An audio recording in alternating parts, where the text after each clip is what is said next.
আসসালামু আলাইকুম। ইনফো টেলিভিশনে আপনাদের সকলকে স্বাগতম। খবর পড়ছি আমি প্রিয়া রানী। শুরুতে রয়েছে সংবাদ শিরোনাম। ভারতের প্রোপাগান্ডাকে বাংলাদেশ ভয় পায় না, বলেছেন প্রাণী সম্পদ উপদেষ্টা। যাদের স্যানিটেশন ব্যবস্থা ৬০%, তাদের আবার কিসের অহংকার, বলেছেন রিজভী। আরও কাছাকাছি বাংলাদেশ পাকিস্তান, নিরাপত্তা উদ্বেগে ভারত। মৎস্য ও প্রাণী সম্পদ উপদেষ্টা ফরিদা আক্তার বলেছেন, ধর্মীয় পরিচয় বিভাজন করা মোটেও কাম্য নয়। আমাদের দরকার মানুষের পরিচয়। আমাদের সংখ্যালঘু, বিশেষ করে হিন্দু সম্প্রদায়ের উপর নির্যাতন হচ্ছে। কথা বলে কিছু ঘটনার পরিপ্রেক্ষিতে ভারত আমাদের ভয় দেখাচ্ছে, কিন্তু আমরা তাদের ভয় পাই না। কারণ আমরা যে পরিবর্তন আনতে চেয়েছি সেই পরিবর্তন আমাদের সন্তানেরা করেছে। ভারত ও আমাদের সেই গণ অভ্যুত্থান ঠেকাতে পারেনি। তাদের এই প্রোপাগান্ডাকে বাংলাদেশ ভয় পায় না।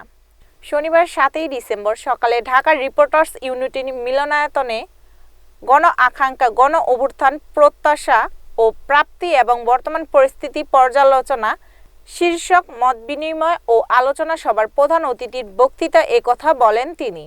বিএনপির সিনিয়র যুগ্ম মহাসচিব অ্যাডভোকেট রুহুল কবির রিজভী বলেছেন, বাংলাদেশে শতকরা ১০০% উন্নত স্যানিটেশন সিস্টেম।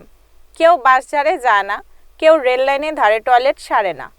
আর আপনি যদি কলকাতা থেকে দিল্লি যান তাহলে দেখবেন রেল লাইনের ধারে কি অদ্ভুত ব্যাপার। যেখানে ভারতে মাত্র ৬০% স্যানিটেশন ব্যবস্থা রয়েছে, সেখানে তারা আবার কিসের অহংকার করে।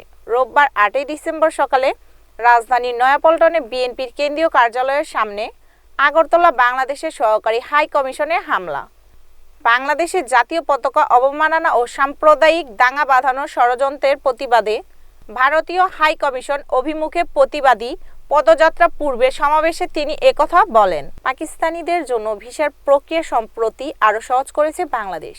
মূলত পাকিস্তানি নাগরিক বা পাকিস্তানি বংশোদ্ভূত যে কোনো দেশের নাগরিকদের জন্য ভিসা পাওয়ার ক্ষেত্রে নিরাপত্তা ছাড়পত্রের সিকিউরিটি ক্লিয়ারেন্স বাধ্যতামূলক তুলে নিয়েছে ঢাকা। এতে এখন থেকে সহজে বাংলাদেশি ভিসা পাবেন পাকিস্তানিরা।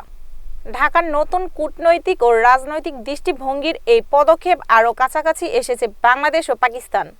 আর এতে করে নিরাপত্তা উদ্বেগে পড়েছে ভারত। শনিবার ৭ই ডিসেম্বর ভারতীয় সংবাদ মাধ্যম এনডিটিভিতে প্রকাশিত এক প্রতিবেদনে এমন দাবি করা হয়েছে।